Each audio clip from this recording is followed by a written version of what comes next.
it's funny that the history of the Afro was always meant about rebellion and kind of being counterculture. Even back in the early 70s, that was the whole idea of the Afro, was to stand apart from their brothers. It was a natural look, you know, long hair, you know, it was a definite anti-society thing.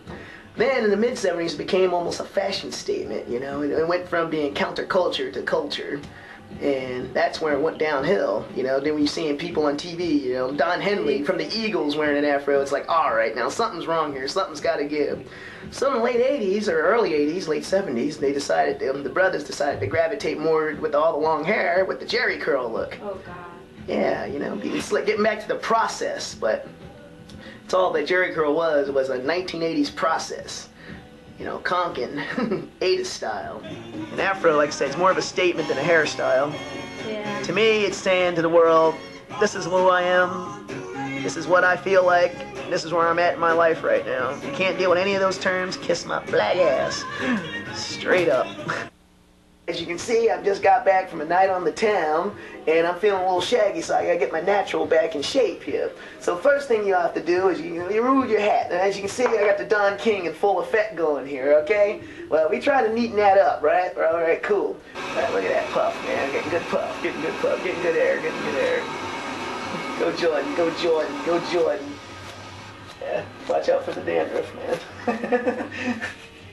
Alright, then we get all this going. Oh yeah, listen to that shit. Yeah, oh yeah. Kinkiness, alright.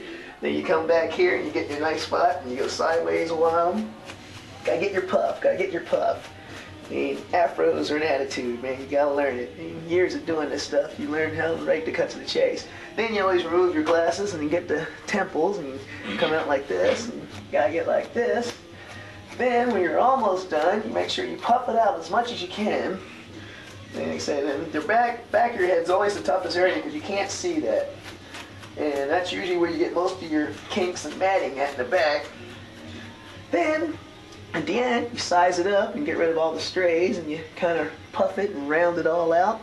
And now that's where you get your style and your shape and your attitude, and you kind of have to figure out what's good and what's not, and make sure you look at it sideways, make sure it's nice and round, and you can see a little out, come back a little, and go like that, and same with the other side, and you can see it down a little, then get rid of all the kinks and all that good stuff. Then always give it the hand test, make sure everything's cool, and that's how you fluff your Afro. So here you go, man. Straight up, and you always put your pick right back in your back pocket.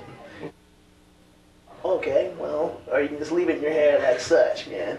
Cookie cutter in full effect, man. Or, for real badass, you just go like this here. Or you put it in the back of your head, that way you don't even know where it is, man. And you'd be like, Kung Fu, Hua!